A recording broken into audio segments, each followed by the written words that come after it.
Здравейте, мили хора! Аз съм Ирина Кирякова. Отдавна не сме си говорили за психология и за психотерапия.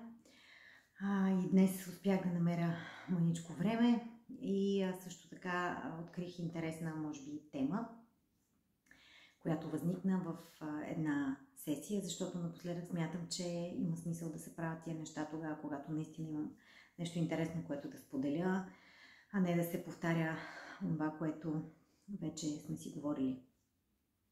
И така, това, което много често казвам, е свързано с нуждите ни, грижа за нуждите ни, грижа за себе си, да обичаме себе си. Нещо, което много често се спряга в пространството също напоследък. И днес открих един интересен аспект на това. Какво означава да чуем и да се погрижим за нуждите си?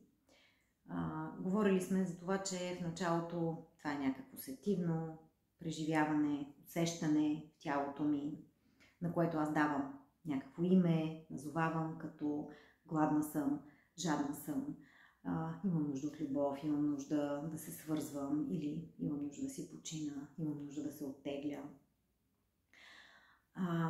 Много често се оказва, че хората в опита си да се погрижат за себе си, планират много добри неща. Да отида на тренировка, да отида на масаж, да отида на концерт, да отида в природата. Има някакви неща, които са планирани като грижа за мен.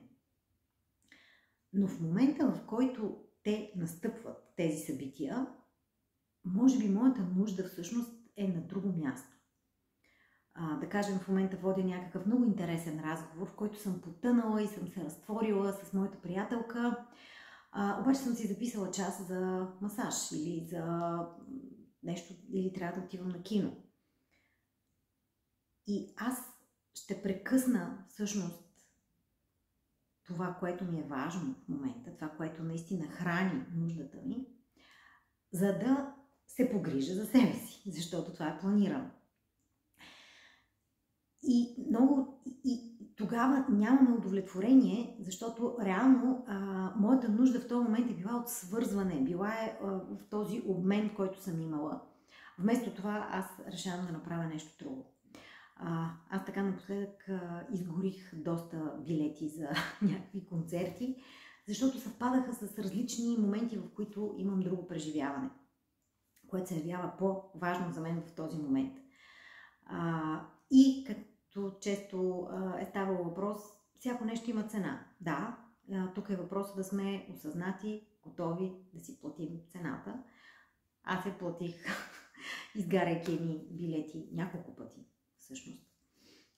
Защото съм планирала преди една година нещо и след една година обаче в този момент се случва нещо, което приемам, че е по-важно. И също така съм готова, дори когато не успея да реализирам билетите, да ги подаря, да ги дам на някой, не може да се намери в последния момент, че това е цената, която е трябвало да платя. Тук идеята е да съм окей, да съм в мир с това. Съществува и обратния вариант. Разбира се, да мога да накарам себе си да се задвижа и да направя нещо, което точно в този момент конкретно не го чувствам като нужда. Нямам в момента, не усещам нуждата да стана и да отида на танци. Но знам, че би било добре за мен и че когато го направя, няма път общо взето, в който съм отишла в залата и след това съм съжалявала, че съм отишла. Някакси нещата винаги се задвижват. И тук отново опираме до какво? Опираме до това да познаваме добре себе си, да преценяваме ситуациите също, достатъчно така време да си даваме, за да преценим в момента, в тази ситуация, кое би означавало най-добрата грижа за мен. Дали да последвам този импулс, който усещам в момента автентично, че се надига в мен, или да отложа импулса и да последвам нещо, което съм планирал, което в последствие, може би, всъщност ще се явява нещо, което е по-ценно за мен. Защото ние се чувстваме спокойни, ние се чувстваме в мир със себе си и удовлетворени, тогава, когато наистина удовлетворяваме нуждите си. Но аз може да съм се заринала, отново казвам, цял ден в грижа за себе си, да съм на масаж, на тренировка, на фризьор, на някакви срещи, да гледам много смислени видеа или подкасти, да слушам, да чета много мъдри книги.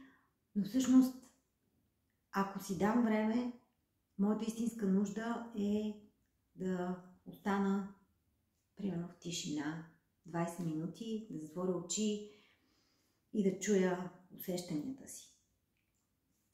И така, общо взето, това, което ми прави впечатление е, че все по-малко време отделяме на това да разберем всъщност от какво имаме нужда и все повече това от какво имаме нужда проистича от някакво трябва, от някаква абстрактна концепция как е добре да се грижим за себе си. Понеже в момента валят рецепти от всякъде, кое е здравословно, кое е полезно, кое е много любов към себе си и така нататък.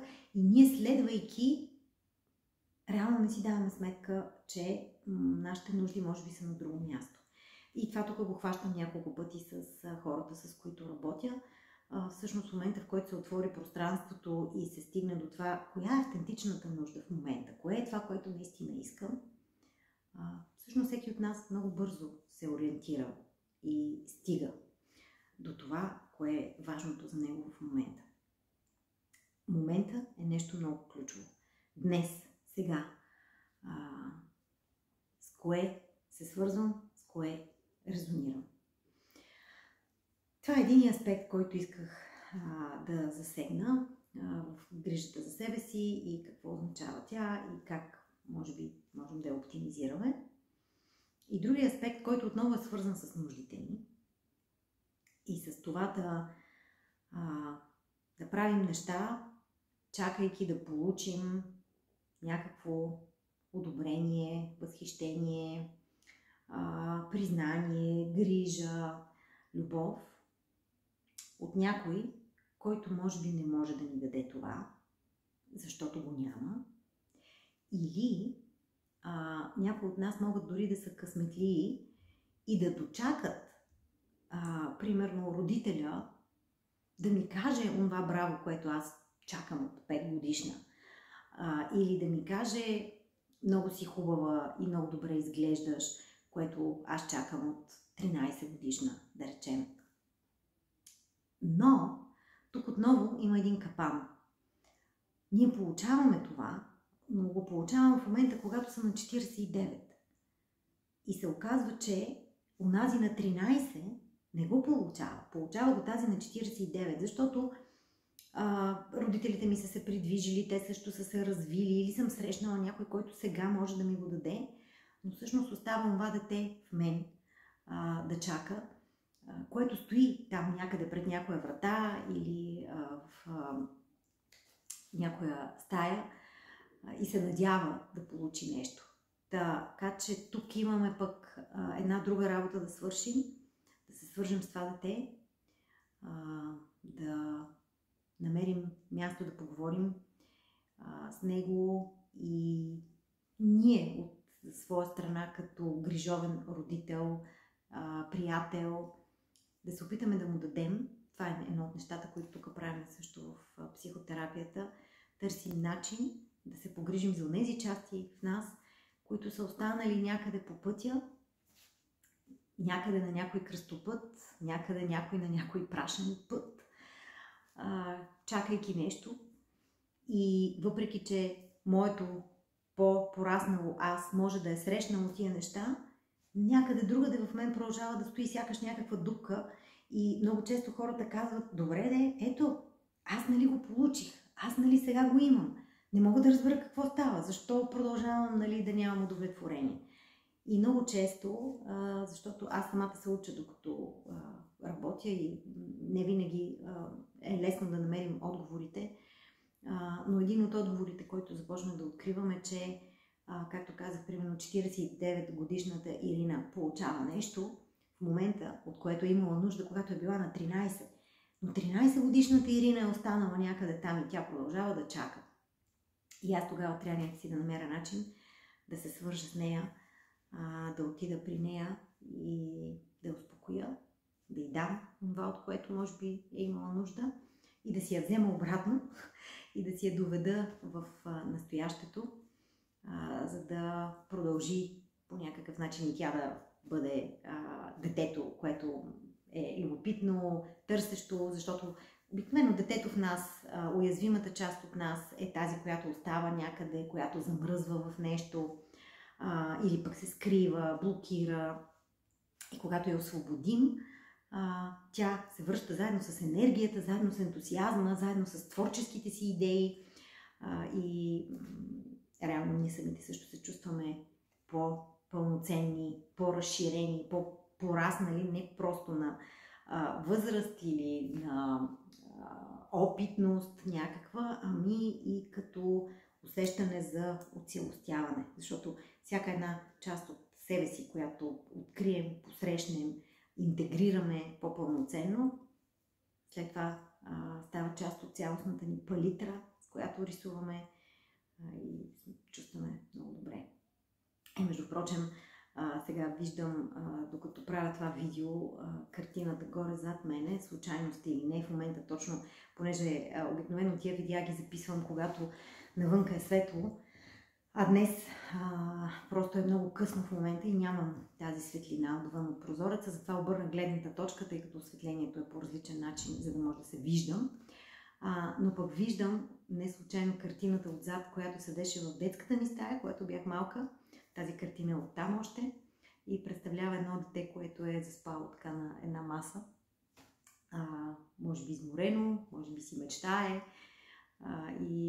Така, току-що ми става много мило, че нещо такова трябва да направим. Трябва и аз да присъствам, и то да присъства, и да сме двете заедно. И тогава цялостната картина е много по-голяма и по-пъстра. Надявам се нещичко малко да е имало смисъл в това, което ви казах и реших да ви споделя днес. До нови срещи!